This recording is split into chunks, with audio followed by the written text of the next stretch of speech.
हाल में प्रधानमंत्री नरेंद्र मोदी यूक्रेन की राजधानी कीव पहुंचे थे। इस दौरान उन्होंने यूक्रेन और रूस के बीच चल रहे युद्ध के शांतिपूर्ण समाधान का आह्वान किया था। उनकी इस नसीहत का बड़ा असर हुआ है। पीएम मोदी का ये दौरा ऐसे वक्त में हुआ जब युद्ध अपने 2.5 साल पूरे करने वाला है। पीएम मोदी ने यूक्रेन के राष्ट्रपति जेलेंस्की के साथ द्विपक्षीय वार्ता की थी। इसके बाद उन्होंने रूस और यूक्रेन का जिक्र करते हुए कहा कि दोनों देशों को बिना समय गंवाए बातचीत शुरू करनी चाहिए।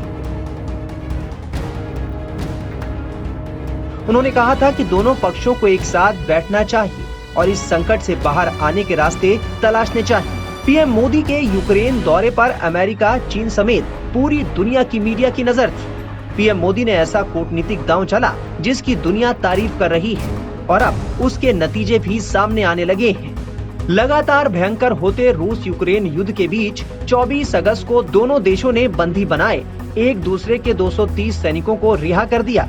दोनों ही तरफ से 115 सैनिकों को रिहा किया गया। संयुक्त अरब अमीरात की मध्यस्थता में हो रहे इस आदान प्रदान की जानकारी यूक्रेन के राष्ट्रपति जेलेंस्की ने अपने सोशल मीडिया प्लेटफॉर्म के जरिए दी।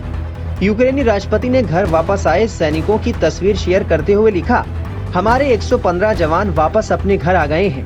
हमारे ये सैनिक हमारे रक्षक हैं। हमें हमारा हर एक सैनिक याद है और हम सभी को वापस लाने के लिए हर संभव प्रयास कर रहे हैं। सैनिकों की इस घर वापसी में मदद करने के लिए मैं यूएई को धन्यवाद देता हूं। युद्ध शुरू होने के बाद से रूस और यूक्रेन के बीच ये 7वीं बार सैनिकों का लेन देन हुआ है। दोनों ही देशों ने इसके लिए यूएई को धन्यवाद दिया।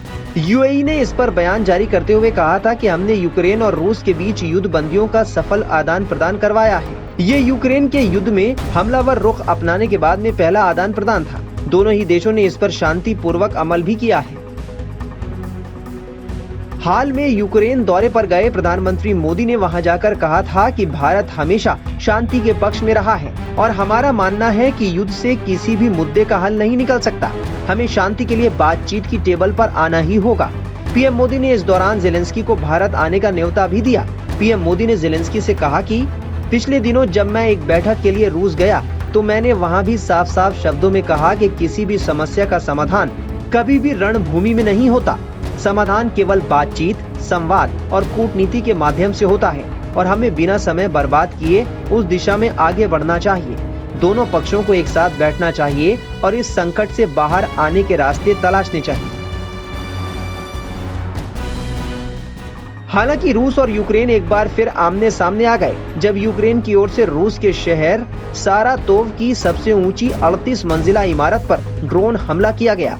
ये हमला एकदम अमेरिका पर हुए 9/11 अटैक जैसा था। सारातोव की इमारत पर हुए हमले के बाद रूस बौखला गया है। वहीं रूस ने पलटवार करते हुए यूक्रेन पर मिसाइल स्ट्राइक और ड्रोन अटैक कर डाले।